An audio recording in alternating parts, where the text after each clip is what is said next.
It is my great pleasure this evening to introduce our speaker Donald. Come on up, Donald.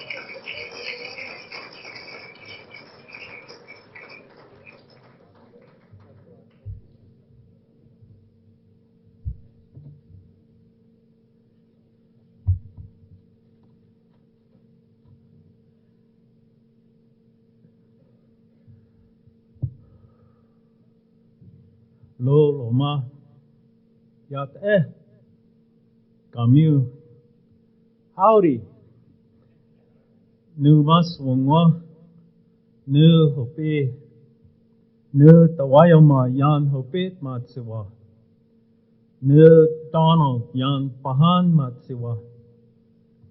I was born of my mother's clan, the Masa Fire clan. I was born for my father's clan, the Tobacco Rabbit clan. My ceremonial mother and father are of the Snake and Sen clan. I was given to and named for the Sun Eagle clan. I come from the village of Kyakwosmovi. Hi, I'm Donald, an alcoholic. I'd like to thank Mike for asking me to come here and share my experience and strength with all of you. My responsibility tonight is to share with you what I was like before I got to Alcoholics Anonymous. What happened to me while I've been here in Alcoholics Anonymous, and the result of living the steps and the traditions of Alcoholics Anonymous. I introduced myself in the way that I have been taught by my people. I told you who I am, what I am, and where I am from. But actually, I was born and raised here in Prescott, Arizona. It seems kind of strange to me that I'm still living here, but apparently powers beyond my control, they made that possible for me to stay here. I do not come from an alcoholic family or an alcoholic environment. My mother and father migrated here, and their purpose for coming here to Prescott, like many of their generation, my parents were first generation off the reservation. This was back in the 30s. And their purpose for coming here is that they wanted to provide for their children many things that they did not have when they were growing up. My mother and father were hard-working people. They showed us and they taught us values and principles. They instilled in us a very strong work ethic, which I still, oddly enough, still am able to do today. But they never drank. My grandparents on both sides, mother and father, they weren't drinkers either. So I don't come from an alcoholic environment. So it always confused me when I got here to Alcoholics Anonymous, what happened to me? Why am I this way? Well, I discovered through my undergraduate work at Northern Arizona University at about the age of 21 that I thought that I had a problem, but I wasn't real sure what it was. And that problem came to light, I don't know why on this particular night, but at Halloween night back then, we were invited to a Halloween party, and so we went to our favorite liquor store, and we were going to get a little bit of booze and take it to the party, and eventually we were going to go out and go dancing at one of the local clubs. I don't remember leaving the party. My intent that night was not to get so drunk to where I would forget or not even know where I was. But like I said, I didn't even know, and I don't remember leaving the party.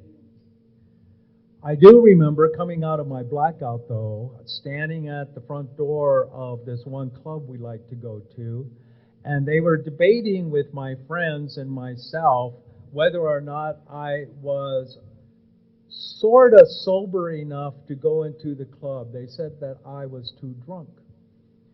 Fortunately, I came out of my blackout and I told them that I wasn't that drunk, and I promised them that I would only drink beer, that I wasn't going to do anything else, and they made my friends promise me that they would not allow me to walk around the bar or to dance. So I go in. Well, halfway through, maybe 30 minutes, an hour, I started getting this very uneasy, terrifying feeling in my gut, in my chest. And I got this thought, this feeling of impending doom, and I didn't know what the terror was, and I couldn't figure out why. But it was familiar. And it had been familiar for a few years, and I turned to my friends and I said, I got to get out of here. I got to get out of here now. And they, what do you mean you got to get out of here? And I said, I've got to leave the bar. So one of my friends volunteered to take me back to campus, and we jumped in the Volkswagen, and on the way back to campus, I'm just totally in terror and freaking out, and I'm banging my fists on the dashboard of this Volkswagen, and I'm screaming, why am I like this? I don't understand why I'm like this. I didn't mean to do this tonight. I didn't know. I did not know. We got to the dorm, and I was getting out of the car, and she looked at me and she said, just go up to your room, take a nice hot shower, and go to bed. You know it's going to be okay in the morning. Just don't go anywhere else. And of course I agreed. And sure enough, the next morning I come to, and she was right. Everything was okay. Everything was exactly the way that it needed to be at that moment in time, but I kept on trying to figure out what the heck happened the night before. I didn't know what the answer was. But I do know at that time, and for several years following, that when I drank, I couldn't stop. Couldn't.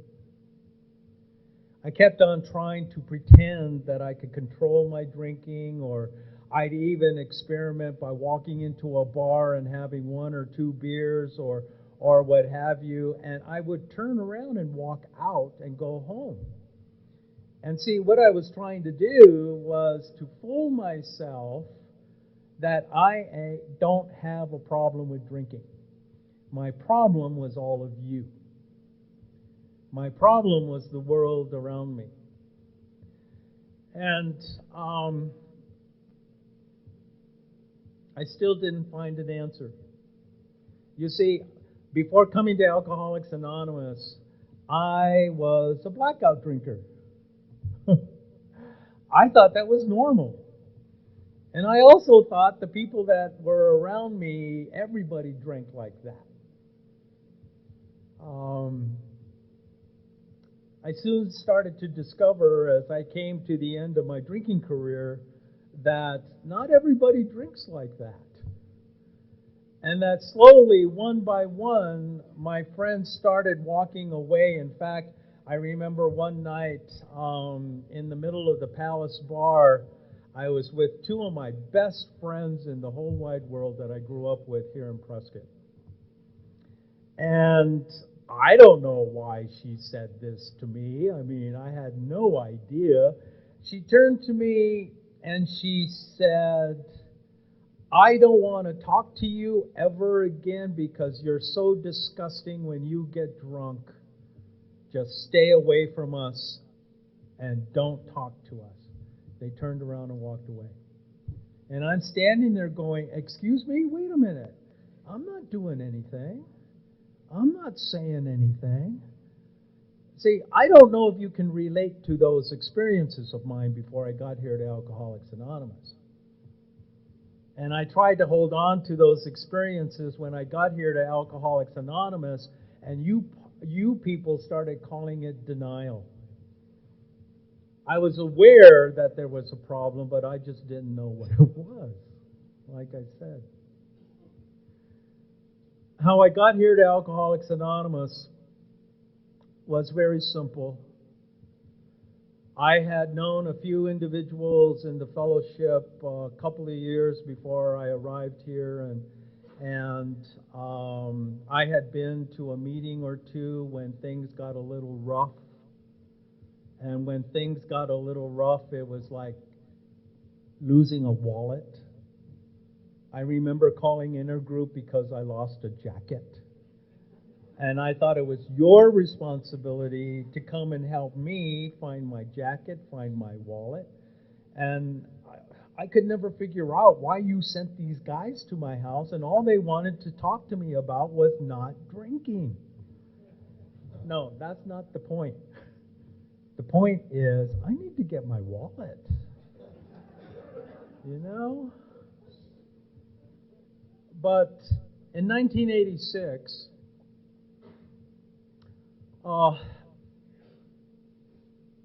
at my previous and only occupation that I had or have in my life, I was a co-sponsor of a Native American club. And that particular year, in 1986, in December, we had made the decision to build a float for the Christmas parade. The night before the Christmas parade, we finished, and you know how we are. You have to celebrate for everything. So I figured that I was going to teach these Indian kids how to drink scotch. I was a scotch drinker. I only drank beer and wine if I absolutely had to. So we got a bottle of scotch and a case of beer, and we went to my house, and I don't remember that night.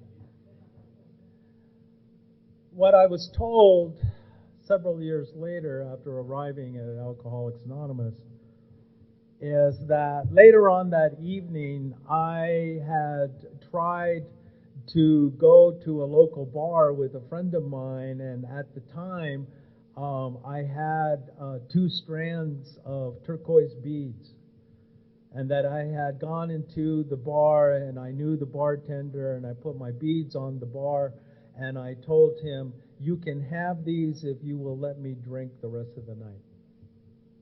Well, obviously, he knew that there was a problem there, and he told me to go home. He gave me back my beads, and my friends took me back to my house, and that was that, I thought.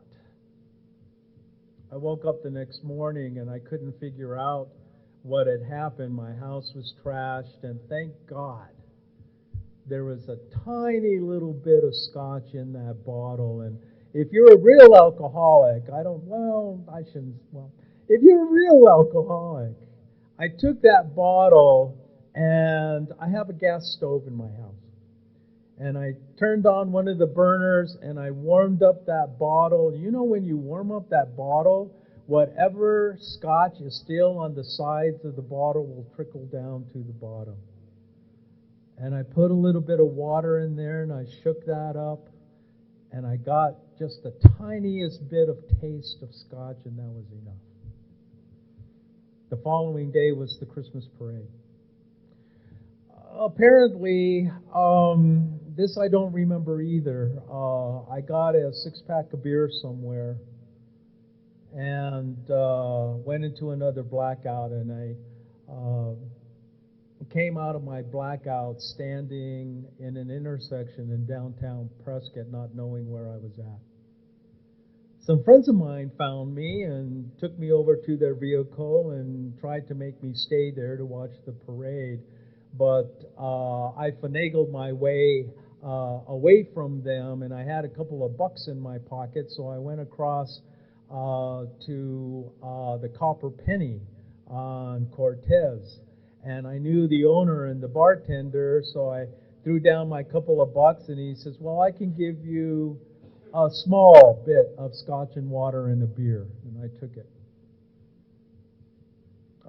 Went into another blackout. Apparently, I was in the Christmas parade that year. Ran into this group of people who were in the fellowship that I did not know I was talking to. When I got here to AA, they told me that I was having such a great time. I was singing and dancing and screaming, and I didn't know about it. Well, what happened after that day, that was on December 6th, 1986. I woke up, came to the next morning, and I knew I needed a drink, but I also knew that if I did, I wouldn't stop, and I had to go to work on Monday morning, and so I didn't drink. Started my DTs.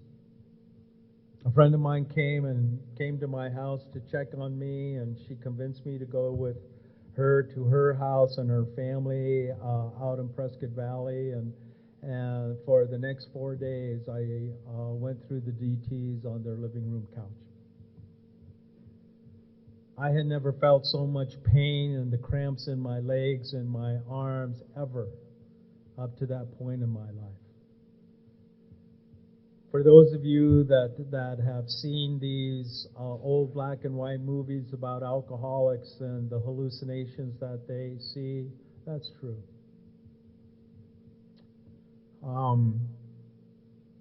I remember the second night, the hallucinations at night were just so horrendous. I knew what was going to take it away. I knew that the ease and comfort would come if I only had one scotch and water. Just one. That's all. But eventually, I made it through. But in that 4-day period, I then had received word from my boss that I needed to meet him, my immediate supervisor, my dean, and the vice president and the academic president at Yavapai College. Yeah, that's what I said. I said, oh.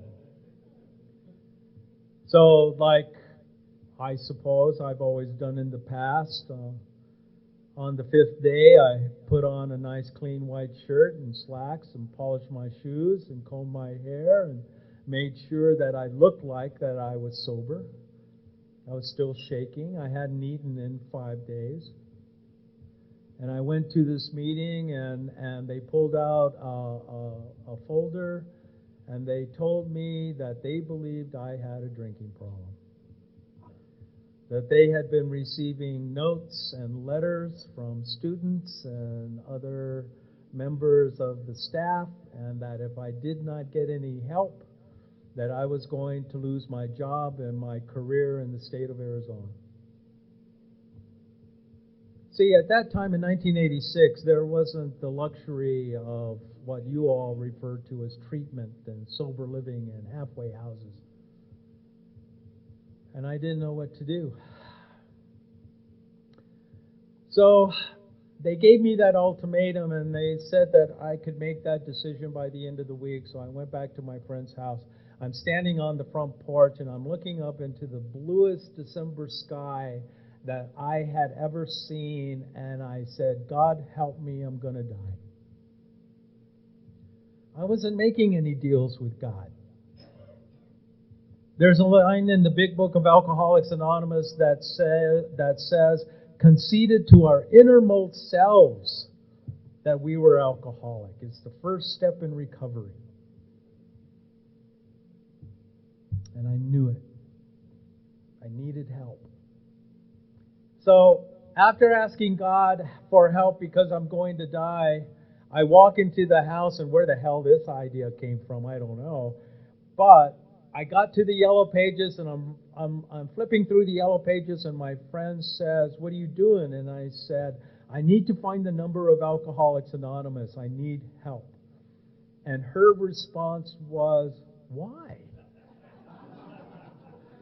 You're not that bad." And only for a split second did I think, she might be right. But no, I picked up the phone and called AA. And you guys in AA, you were quick. The guy who 12-stepped me that afternoon called me within 10 minutes. I even needed a little bit of time, I thought, and that was just a little bit too fast. So my sobriety date is December 6th, 1986. And the blessing that I have found here in Alcoholics Anonymous, I have never left the room of Alcoholics Anonymous. Never. But I can't say that I haven't thought about it. Eventually what happened is this man took me to a meeting, and sitting in this meeting, I guess it was a potluck or something, he took me to this really weird place called the Alano Club, downtown on Granite Street. And I walked in there, and there's all these old people. I know, seriously, old. And I couldn't figure out why he wanted me to be there. And I sat down, and I was sitting across from these two women, and one of them looked at me and said, "Who are you?" And I said, "I'm Donald." And she said, "Are you new?" And I said, "Yeah, I guess." I didn't know. And then the other woman said, "How long have you been sober?" And I said, "Oh, I don't know, 5, 6 days, something like that." And she said, "You look really good for being sober that long." And I went, "Really? Maybe I overreacted."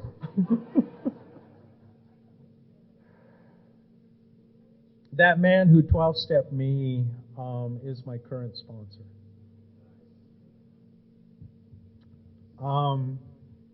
But he wasn't my original sponsor. All that I heard at that time were very simple instructions. If you don't drink, you don't get drunk. Put the plug in the jug. It's the first drink that gets you drunk.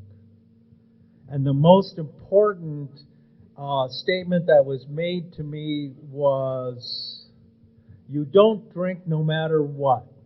Even if your ass falls off, you pick it up and you take it to a meeting, is what I was told. I don't hear this anymore. I don't hear the simplicity. Because, see, my brain, it couldn't make sense of a lot of other things that I'm hearing in meetings nowadays. My brain could only relate to just don't drink one day at a time. My brain could relate to just don't drink for the next hour. And sometimes I really wanted to drink. So these old guys, they told me 90 meetings in 90 days.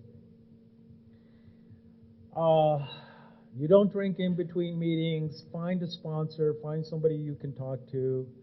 And hopefully the two of you will start reading the big book of Alcoholics Anonymous. The formula's in the book. So I got this sponsor after several months. His name was Sparky, and he was an old guy from Oklahoma. And the only reason why I picked him as my first sponsor was because one of our conversations we were having, he told me that he grew up near a reservation in Oklahoma, and the majority of his friends were Indians. Oh, okay. I'm an Indian. In fact, I was the only Indian at that time in Alcoholics Anonymous. And I used that as an excuse to keep that wall between me and you. Because you don't understand. See, you're not Indian. You're not this. And some of the things that you guys laughed at in meetings just horrified me. But then, of course, I figured, well, that was your sense of humor because, you're Anglo and you're not like us. And, always that terminal uniqueness. And I hear it all the time. And I've been hearing it now for 33 years. Thank God that's one of the things that I have been relieved of. That my higher power found it necessary to level my pride with that. And it doesn't exist as much anymore. Sparky was hard-nosed AA. I'm like that. I was also told by Sparky, take the cotton out of your ears and stick it in your mouth. And I was asked not to share at meetings for months. He told me that the only reason why you want to talk at meetings because you think you have something to tell us of how to do this. You don't even know how not to drink. So he told me that day, I am going to, along with the others, we're going to teach you how not to drink today. That's what you need to learn first. And I went, okay. I kept on saying, okay. I don't know why, because I really didn't want to be here. I came here because I was forced. I came here to save my business cards. I came here to save the labels on my clothes, my polished shoes, my business cards. And I'm one of these alcoholics that I still had that material stuff in my life. I had my property, I had my home, I had my job and my business cards. The unfortunate thing, though, is that I didn't have a license. That was taken away from me before I got to AA. Apparently, the state of Arizona frowns on people like me driving under the influence. If the laws were the way that they are now, back then, I would not be here. I would have been in prison probably following my 4th or 5th DWI.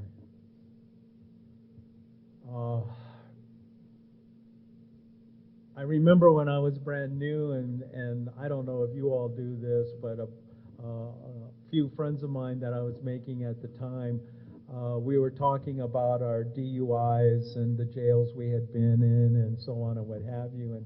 And this one afternoon, sitting at the club, this is so strange. We were talking about the best jails with the best food. My contribution to the conversation was, if you're going to get arrested in Yavapai County, you want to do it over in the Verde Valley because they have the best breakfast in that jail over there.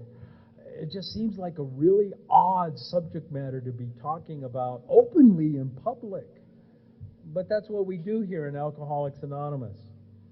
When we are able to connect with somebody or a group of people and are able to trust them with some of this morbid information that's kind of traveling around in our heads. Well, I didn't know that I was going to make it to my first year. I kept putting one foot in front of the other. I'd go to a meeting every single night. On weekends, I would average 3 meetings on weekend days, Saturdays and Sundays. You told me to change my playgrounds and playmates. Well, who am I supposed to hang around with? All my friends are in the bars. And so I experimented at 6 months. At 6 months, I got my chip. And after the meeting, I decided, well, I'm just going to go to the bar that I always hung out at, and that's Pudge and Nasty's. And I knew the owners and the bartenders at the bar at that particular time, and I walked in, and I got, like that scene in Cheers, Hey, Donald, you're here. Where have you been? And I said, well, I've been around and work and so on and what have you. Didn't tell him anything. And bartender said, your usual? And I went, no, I think I better just have a Coke. And so a few of my friends were in there playing pool, and they wanted me to play a game, and so I had to wait, and I'm sitting at the bar with my little Coke, and I turn around, and I look at the bottles against that mirror. And I thought to myself, what's one going to hurt? Nobody's going to know. And I turned my chair back around, and I looked at the pool table, and I thought, I got to go. I got to go. And I walked out, and they asked me where I was going, and I said, I'm going home. I'm not drinking tonight. That's all I said. And I never went back. 9 months came around, and my dad, he had remarried after my mom died, and he had come up here to Prescott to see my brother and I.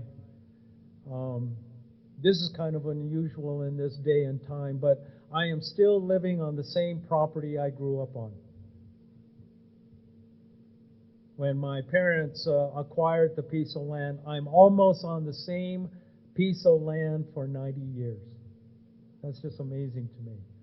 And I'm only 66, going to be 66 years old.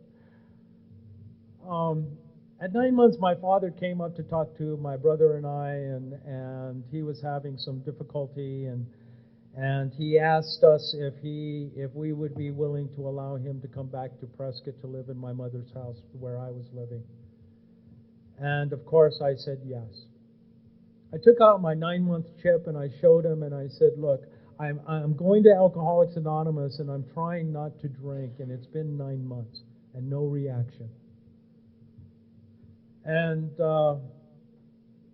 he and I walked across the street. My brother lives across the street from me, and we walked across the street over to the house, and we were sitting in the living room, and he was telling me what he was going through, and I looked at him and I said, if it's God's will, I said, I'll have a year and a couple more months, and I'd like you to come back. I want you to be at my birthday party. I said, these people, they give birthday parties and cakes and stuff, so I said, come up and have a piece of cake. And I don't know what it was. I hadn't gotten to the 9th and the 10th step yet. And there was this thing inside of me, and what I've learned about this thing, it's an intuitive sixth sense that the book talks about.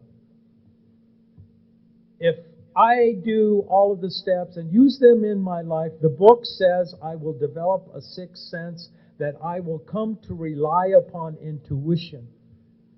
And that's what I rely on today. But at that time, this thing in my chest, I turned to my dad and I said, I just want to let you know that I need to thank you, and I never did tell mom, thank you for everything that you've given to us.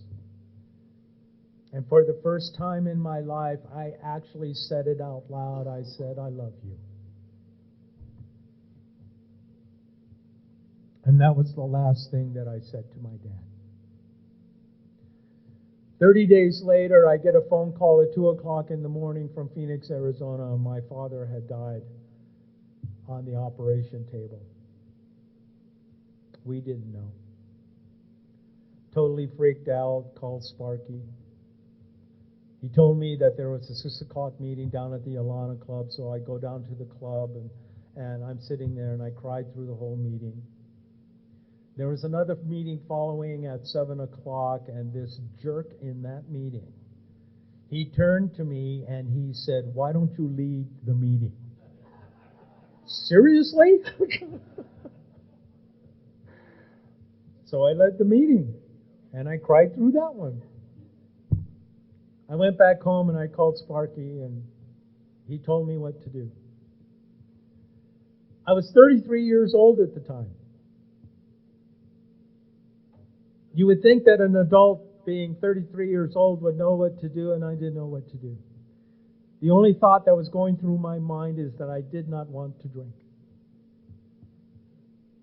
My aunts came down, my father's sisters came down the night before the funeral, and they talked to my brother and I, and the eldest of my aunts turned to us and she said, "Your responsibility is to be of service to your father.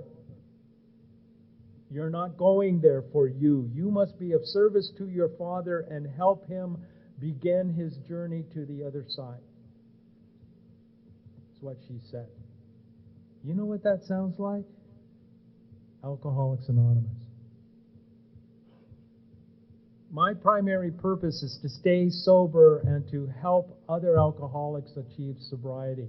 My purpose is to be of service to you, not to me. And this is what my aunts were telling me. So, first year came, I didn't drink. I went to the funeral. You old guys told me, when you get down there to that little town, call in a group. Let them know you're there. Let them know that you're new. Let them know where you're at. Get a phone number. And I did what I was told. And for several years following, every trip that I took, every work assignment that I had, when I was in a new town, I would get on the phone and call their intergroup office. Even if I knew where the meetings were because I had been there before, I still did it. Because that's what I was told to do, so I didn't have to drink today. And I didn't drink after the funeral. We got back up here to Prescott early enough, and they dropped me off at my house, and without even a thought, I ran downtown to Granite Street to the Alano Club, and I walked in, and everybody knew where I was, and they said, "You're back." And my response was, "And I didn't drink."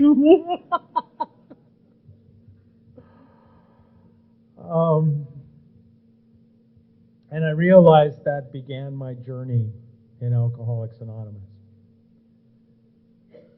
I also know that if I could make it through that, not only with the help of Alcoholics Anonymous, but also with my family, with those people around me that I grew up with, that more than likely I'm going to stay sober for a little bit. And that was really strange to me.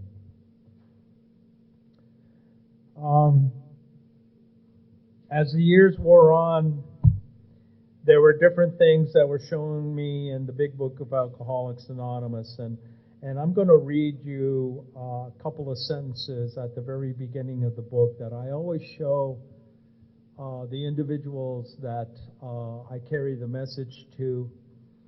And this is the foreword to the first edition. "We of Alcoholics Anonymous are more than 100 men and women who have recovered," past tense, "who have recovered from a seemingly hopeless state of mind and body. To show other alcoholics precisely how we have recovered is the main purpose of this book." Recovered, not recovering, recovered is the main purpose of this book. Sparky beat it into my head. If you don't believe this, then just keep doing it your way and stay miserable. And I really believe in what this book tells me. And then even further on it says, further on, clear-cut directions are given, shown how we have recovered. Even in a vision to you, it makes the statement that I must present to the newcomer someone who has recovered from a seemingly hopeless state of mind and body. Because I have a power in my life today far greater than alcoholism, greater than me, greater than you, that keeps me sober and keeps guiding me as long as I keep using the 12 steps and 12 traditions in Alcoholics Anonymous. If you're a newcomer sitting in this room tonight, it also makes this statement, and excuse me, and I'll start winding down with this. Upon therapy for the alcoholic himself, we surely have no monopoly. Yet it is our great hope that all those who have as yet found no answer may begin to find one in the pages of this book and will presently join us on the high road to a new freedom. It promises me freedom.